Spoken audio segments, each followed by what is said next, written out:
Reggel, sziasztok! Korán Gyurinak köszönöm szépen az első kérdést.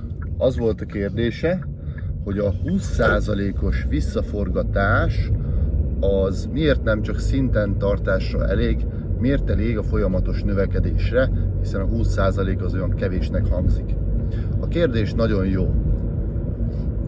Azért nem áll le a növekedés a 20% visszaforgatás miatt, hiszen azt tudjuk, hogy minden egyes megvásárolt watt mennyiségnek 25 év a lejárati ideje. Ez azt jelenti, hogy a megvásárlástól számítva 25 éven keresztül termel, utána lejár. Na most, hogyha elkezdődik a token, elkezd termelni, ugye 2 éven keresztül 100%-ot forgat vissza az összbevételből. 25 évből eltelt 2 év. De már vannak újabb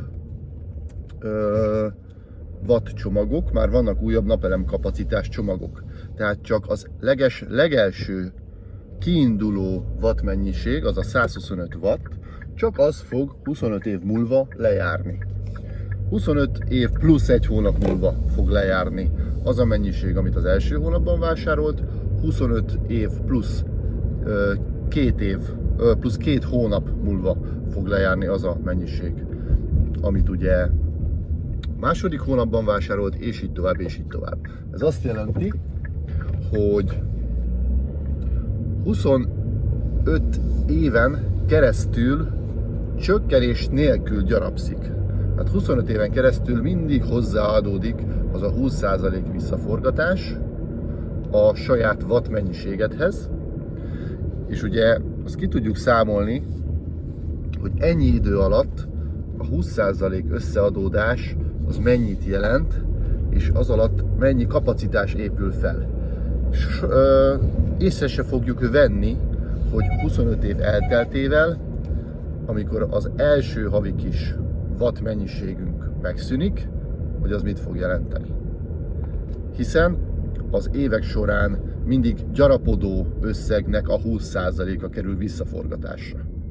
Most 25 év alatt akkora kapacitás épül fel, hogy azt mi el sem tudjuk képzelni, és annak a 20%-áért mindig újabb és újabb wattot vásárol, elenyésző lesz az a picike mennyiség, ami a kezdetekkor indult el, és az fog elévülni 25 év után minden egyes hónapban.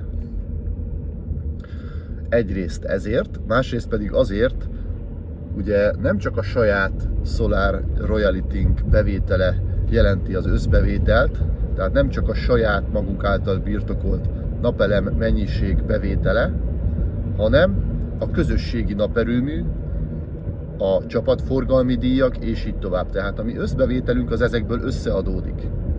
Igazából, ha őszinte akarok lenni, akkor a mi saját kis Solar Royalty-nk az összes forgalomhoz képest elég kevés. A legnagyobb dolog, ami nyom alatba, az az egész csapat által birtokolt összes watt mennyiségnek a díja, amit ugye közösségi naperőmű díjnak nevezünk.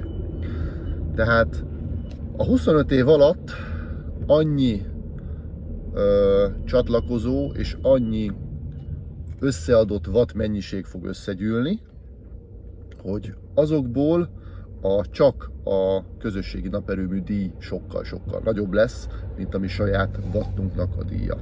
Tehát, hogyha nem lenne visszaforgatás, még akkor is folyamatos növekedés lenne. Ez a visszaforgatás ez azért van, mert hogyha esetleg megállna a növekedés, és nem lenne már több újabb belépő, de még nekik is olyan wattjaik vannak, amik ugye 25 éven keresztül folyamatosan termelnek.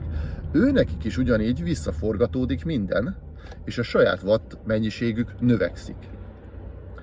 És ezért hívja a majoros Laci bácsi perpetuum mobilének ezt az egészet, mert önfenntartó, megállíthatatlan magát gerjeszti. Önvásárló. Tehát valójában az a 20% az nem csak a mi 20%-unk, hanem minden egyes ember 20% újravásárlása történik meg, amik a csapatforgalmat és a csapat watt mennyiségét növelik, és mi ugye abból is kapunk részesedést. Na ez az, amiért tényleg soha nem fog elfogyni a watt, még akkor sem, hogyha csak 20%-ot forgat vissza, hiszen van egy 25 éves türelmi idő, ami azt eredményezi, hogy a 25 év alatt összegyűlt wattoknak a 20%-a az már 1000-szer nagyobb, mint a legelső kiinduló watt mennyiség. Remélem, hogy megválaszoltam a kérdést, köszönöm szépen, várom a további kérdéseket.